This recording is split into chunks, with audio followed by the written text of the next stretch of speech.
그 ABC가 완성이 됐는데 이제 한 파동이 완성됐으면 조정 파동이 오고 다음 이제 상승 파동이 올 텐데, 문제는 뭐냐면 이 ABC 완성이 될 때 딱 제가 생각했을 때 여기가 고점이라고 생각을 했어요. 왜냐면 딱 1대 익스텐션 자리에다가 한 파동이 완벽하게 딱 떨어져서. 근데 문제가 뭐라고 생각했냐면, 한 파동이 완성되면 조정이 나오는데 이 조정 파동의 크기는 파동이 완성되기 전, 그러니까 완성되기 전 한 번의 조정이 있었죠. 그러니까 ABC라는 건 뭐냐면 A 상승이 있고 A 상승에 대한 되돌림 B가 있고 다시 C가 나오면서 파동이 완성된 거거든요.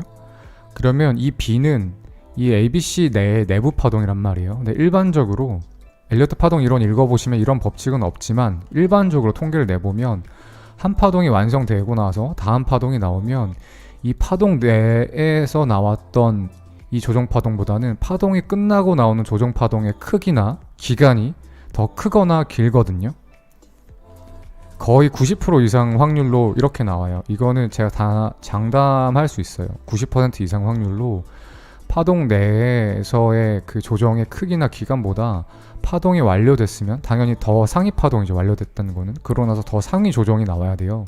더 상위 조정이라는 거는 파동 내의 조정보다 기간적으로도 가격적으로도 더 크다는 걸 의미하는데, 문제가 뭐냐면, 자, 파동이 거의 고점에서 끝까지 나왔어요. 그러니까 이 가격의 크기가 어느 정도 되냐면, 자, 이 정도거든요. 여기서 여기까지. 그리고 C파동이 완성됐을 때 이 B파동 크기까지만 떨어진다고 하면 그 가격이 얼마냐면 1대1 센션을 찍으면 9,902예요.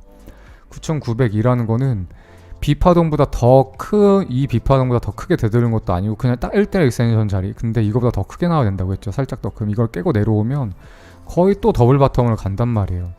과연 이게 흔치 않은 이런 식으로 또 이런 식으로 이렇게 나올 것인가, 과연 파동이 이런 모양이 나올 것인가가 되게 의문스럽더라고요. 그래서 떨어질 때 롱을 잡아야 되는데 결국에는 이 B파동보다 더 큰 파동이 나와야 되니까 이 한참 아래서 잡아야겠구나. 적어도 9,900 초반이나 9,800 후반에서 잡아야겠구나 라는 생각이 있어서 매매를 안 하고 있었어요.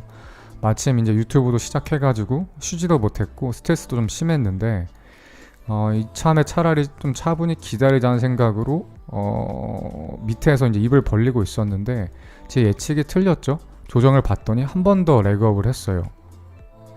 그래서 이때 되게 헷갈렸거든요. 이때 떨어지면 롱 받아야겠다는 생각을 하긴 했는데, 과연 이 자리를 줄까? 되게 직관적으로 안 줄 것 같다는 느낌이 들었고, 그렇다고 해서 이미 한 파동이 1대 익스텐션 자리로 정확하게 이쁘게 ABC가 정확하게 나왔는데, 333 ABC죠. 그러니까 플랫한 형태의 ABC가 1대 익스텐션 자리로 너무 명확하게 떨어졌는데, 그렇다고 이미 떨어졌기 때문에, 그러니까 ABC가 완벽한 형태의 ABC가 나왔기 때문에 떨어질 거라고 생각을 할 수밖에 없었어요. 그렇다고 근데 이제 좀 이상한 거는 아까 드린 말씀처럼 바닥까지 떨어져야 하는데 과연 이게 떨어질까? 하여튼 이런 의문감을 가지고 계속 모니터링을 했는데, 모니터링만 하고 매매를 안 했어요. 그러니까 솔직한 말로는 확신이 없었어요. 이게 여기서부터 더 여기까지 올 것인가? 한 번 더 고점을 이렇게 갱신할 것인가에 대한 확신이 전혀 없었고, 그래서 내가 아는 자리가 올 때까지 좀 기다려야겠다라는 생각에 기다렸어요. 그냥 밑에서. 난 어차피 모르니까. 그런 생각을 갖고 있었는데 한 번 더 조정을 주더니 올라가더라고요. 그래서 결국에는 이제 ABC가 나온 게 아니고 ABCDE가 나온 것 같아요. 그러니까 ABC인 경우도 있고, 이렇게 웨지를 그리면서 삼각형에서 ABCDE 파동이 나오는 경우도 있는데, 결국엔 ABCDE 파동이 나온 것 같고, 이 ABCDE 파동이 나왔다는 거는 이더리움을 보면 조금 더 명확하거든요. 이더리움은 정확하게 그 라이징 웨지 패턴이에요. 그래서 A, B, C, D, E가 정확하게 명확하게 나온 것 같아요.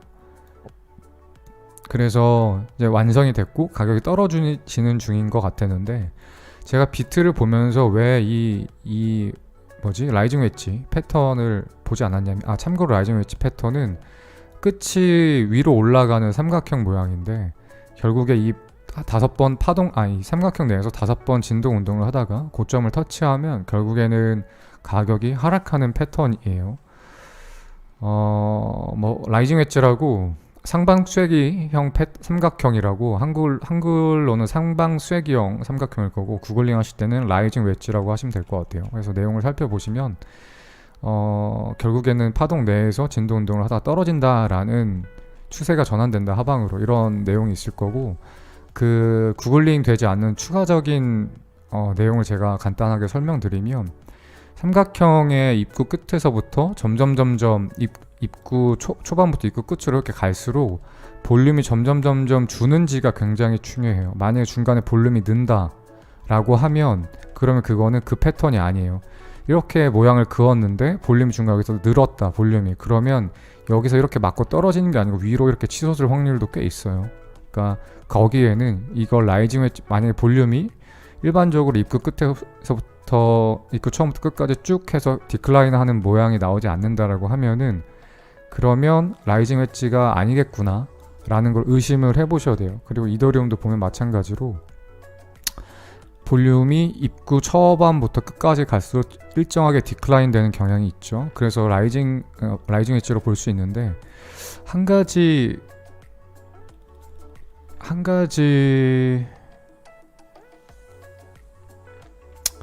일단 채팅을 지금 이제 제가 차트 분석을 할 때는 질문을 하셔도 답변을 안 드리니까, 왜냐면 분석하다가 답변하면 흐름이 끊기잖아요. 그래서 제 방송할 때는, 분석을 전달할 때는 답변을 안 드리니까 분석이 끝나면 다 질문 타임이 있으니까 그때 한 번 더 질문하세요.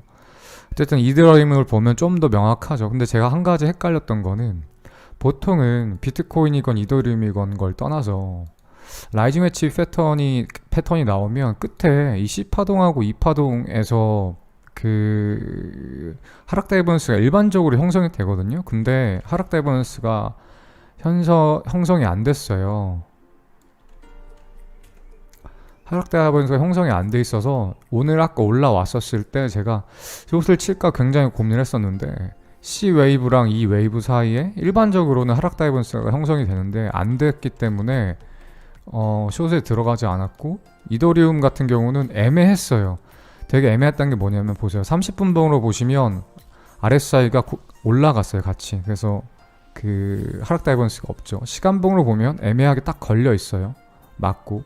2시간봉 이상이나 4시간봉 이상으로 보면 다이버넌스가 없어요. 그래서 딱 시간봉에만 걸려 있어요. 그래서 이거를 과연 신뢰해야 하는 건가? 라는 생각이 들었고, 일전에 한번 예를 들어서 이런 경우도 있어요. 물론 이제 제가 볼륨을 보라고 해서 볼륨 힌트긴 한데, 보시면 이때도 대충 이렇게 그려보시면 이게 꼭 이거를 예전에 분석을 할 때 이거를 라이징 웨지로 분석하신 분들이 꽤 많더라고요. 근데 이미 이건 라이징 웨지가 아니라고 알 수가 있는 게, 중간에 보시면 볼륨이 작다가 늘었죠. 그럼 볼륨이 튀었어. 이러면 이거는 이게 아니라는 거예요. 그렇기도 하고, 그냥 해서 모양만 보시면 안 된다는 거. 볼륨을 보시고, 그 다음에 저는 볼륨만 보는 게 아니라 포지션까지 들어갈 거면, 그럴 거면 저는 그 하락 다이버넌스를 보거든요. 근데 하락 다이버넌스가 없었어요. 그랬고, 그래서 지금은 ABCD 웨이브가 완성됐고 가격이 떨어지고 있는 중인데, 이더리움을 보나 아니면 비트코인을 보나, 지금은 하방 임펄스가 진행 중인 걸로 보여요. 그 말은 임펄스가 완성이 되면 조정이 왔다가 한 번 더 떨어진다는 거예요. 그쵸?